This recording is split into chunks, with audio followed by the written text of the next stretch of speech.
Okay, so we are continuing the second part of our book review. It's really the third part, but the recording of Rabbi Rafael Tonedano didn't come out, so we're going to have to get back to that eventually.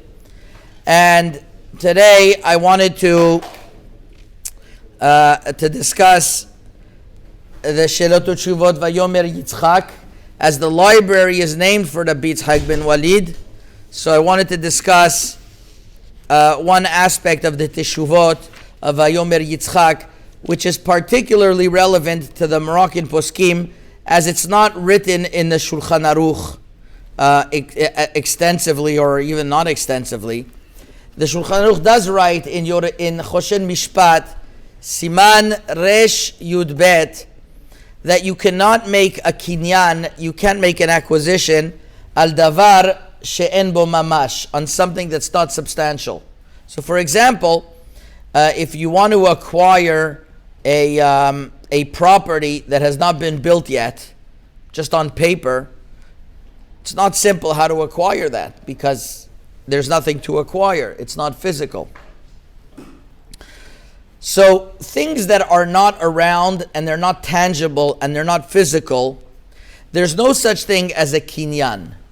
If there's no such thing as a kinyan, as an acquisition, the question lends itself, how could there be a Yerusha, a type of inheritance on such things? And the particular question that Chachamim of Morocco dealt with, Vayomer Yitzchak, Ktonot Yosef, Rabbi Yosef Birdugo, Mishpat Uzdaka B'Yakov has a lot of teshuvot about this, Kerem Chemer has a lot of teshuvot about this.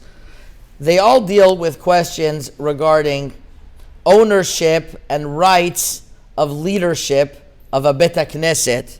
If somebody had a certain leadership position as the Rav of the Bet HaKnesset, and he really had the reins, and it came to monetary ramifications as well, as he would collect the donations, and now there are children, or there are other people who are not children that want it. Is it something that goes down in Yerusha?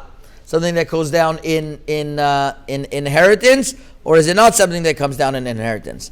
So Vayomer Yitzchak has many teshuvot about this. It's called Dinei. If you look in the Maftechot, in the table of contents, it's something called Srarat Bet HaKnesset, which is leadership over a Bet HaKnesset.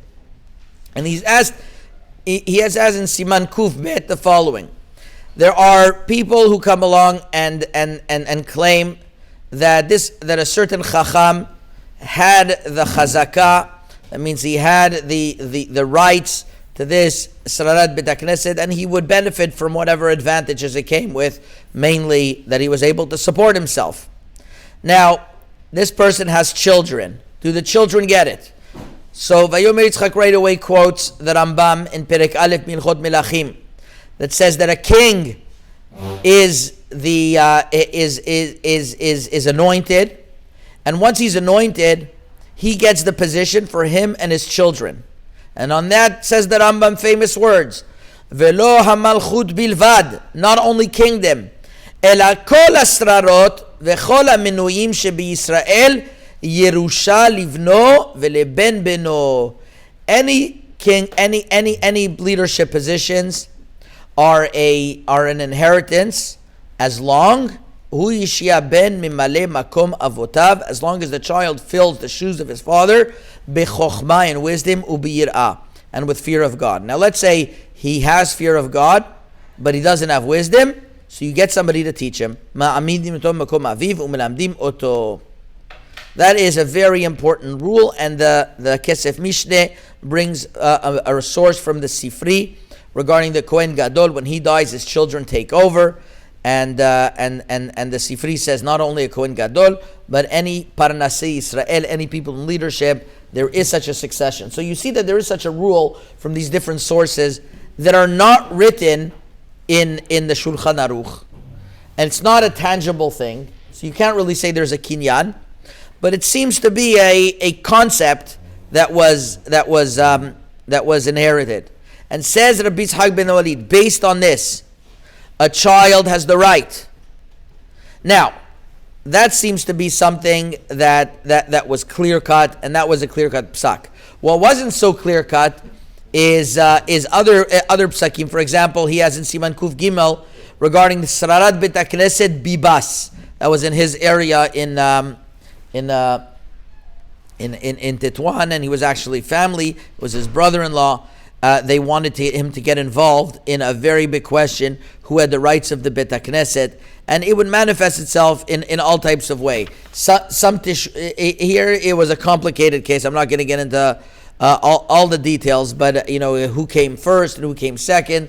Many of the teshuvot are about, let's say you have two children. One of them is worthy, the other one is not worthy, but he has a child in 50. So the one who was worthy got it.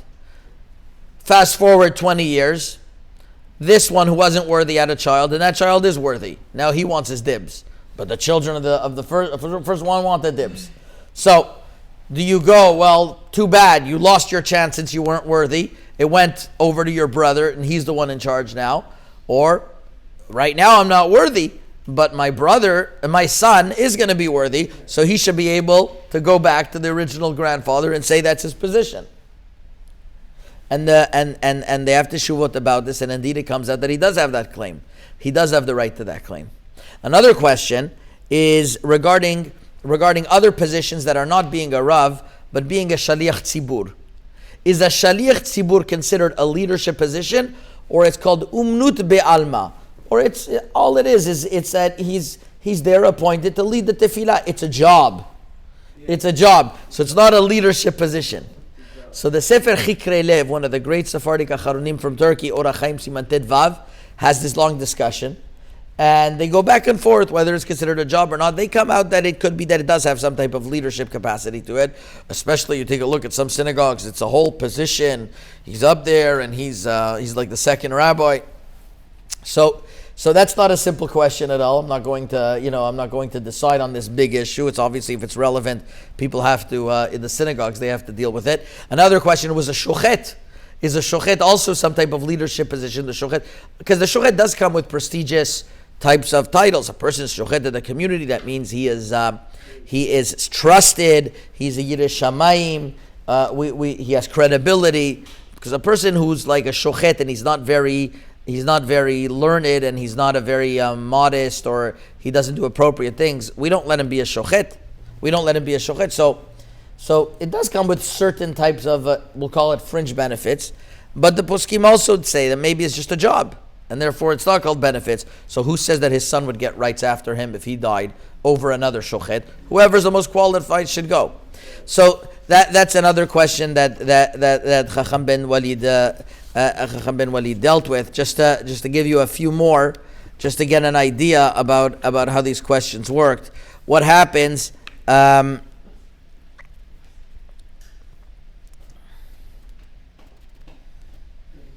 What happened if girls? So they are not, obviously they're not going into that leadership position, but they want to be able to get a portion in the proceeds. They want to get a portion of the proceeds because they really should get it also. So then it would really depend how much of the proceeds are coming because he's working and he's running the Bet HaKnesset or not. So that Rabbi Yitzchak ben Walid also deals with. These are just a few nidonim, just in order to understand one of these complex questions and how relevant it is nowadays. Some of the biggest machloket, unfortunately, that are in Klal Yisrael are about yeshivot and about Batei Knesset, that they want to know how the leadership transfers. And obviously there's a concept in the Torah that if you have a child that is worthy, he is the one that fills the shoes, even though there's somebody else that might be a little bit more worthy, but the child has the right to that Bet HaKnesset. But when it gets a little bit murky is when people say, well, he's not really Ra'ui, and he doesn't fit our bill. That's when you could understand. Since there's no Shulchan Aruch, it's unclear. And since it's unclear, there could be different divergence and machlokot and bid din, and get sensitive, which is why, unfortunately, there are machlokot in these regards by the Hasidim, by the different chatzers and by yeshivot, and unfortunately, less by synagogues because the boards really try to manage it properly. But in Morocco, is something very relevant. Chazak u'baruch.